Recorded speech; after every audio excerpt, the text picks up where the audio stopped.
Hello everyone, Dr. John Bartemus here today for your Functional Medicine Minute. Well, summer is almost upon us, and here in North Carolina, with the temperatures rising into the 90s already before the first official day of summer, I will unofficially say summer is officially upon us. And with summer comes more sun and the sunscreen, no sunscreen debate.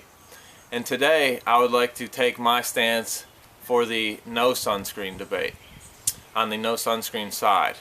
And the reason I do that is because sunscreen prevents vitamin D absorption, and vitamin D has been shown multiple times in the research all over the world scientifically to be preventative of cancer.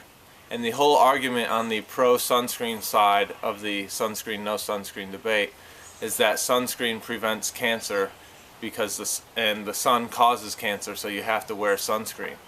But that's actually not true. Sunscreen can cause cancer all by itself because most sunscreens out there are chemical cocktails. If you go on the shelf and grab a sunscreen and turn it over and look at the ingredients, you probably won't be able to pronounce most of them, and that's because those are chemicals designed to block the sun's rays, the UVA, UVB, vitamin D, everything involved. And the problem with that is that your skin is a semi-permeable membrane, meaning whatever you put on it, it's going to absorb. And by absorbing those chemicals are known carcinogens, some of them, and known carcinogens cause cancer. So in seeking to prevent cancer by putting on sunscreen, you may be contributing to the formation of cancer by wearing your sunscreen. Now, research all over the place talks about how cancer is a lifestyle disease and it's a preventable lifestyle disease. This is the Journal of Pharmaceutical Research 2008, and they talk about how cancer is a lifestyle disease that's preventable by changing your diet, by managing your sun exposure, by exercising, by multiple factors. And one of those factors is by getting adequate vitamin D each day.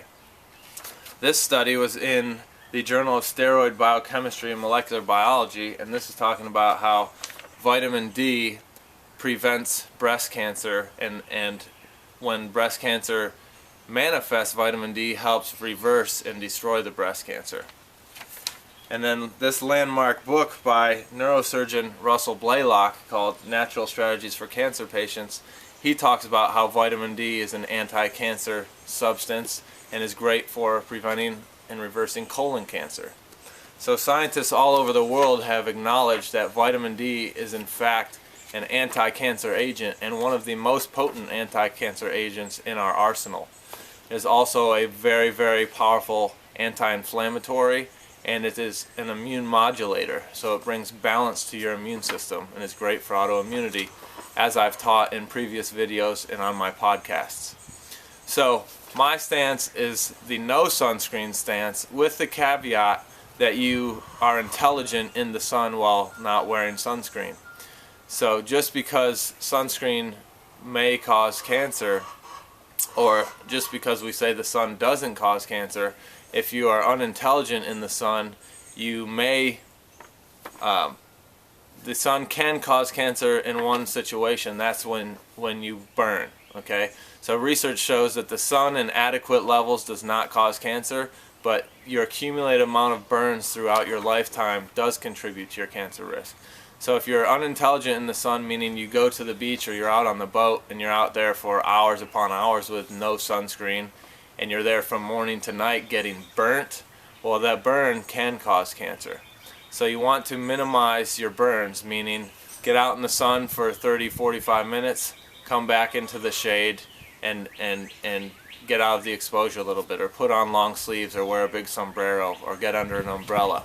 Okay, so it's being smart in the sun that will cause the sun to be a non-cancer agent. Alright, if you must wear sunscreen, then you must look for mineral-based sunscreens without the chemical cocktails. So look for a sunscreen that you can turn over and you can pronounce everything, and you can say, hey, I know what green tea is, I know what coconut oil is, I know what zinc oxide is, okay? I know what these minerals are and these other natural substances are, and that's a sunscreen that you can use.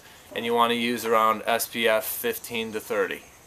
So if you are looking for sunscreens that are available, that are practical, and that are healthy, I would look at Mercola.com. He has a great sunscreen that is healthy and that I can recommend. There are other ones out there. You can also use coconut oil on your skin, and make sure that you are supplementing with vitamin D if you are not able to get out in the sun. Alright? Testing your vitamin D levels, blood vitamin D, is very important because, as I said before, vitamin D is an anti-cancer agent, great anti-inflammatory, and if you want to be anti-cancer and live life at optimal, then you need to have optimal vitamin D levels. For more information on vitamin D in health and disease and all kinds of different issues, check out my podcast at johnbartemus.com. And as always, I'm here to help you live life at optimal. Have a great day.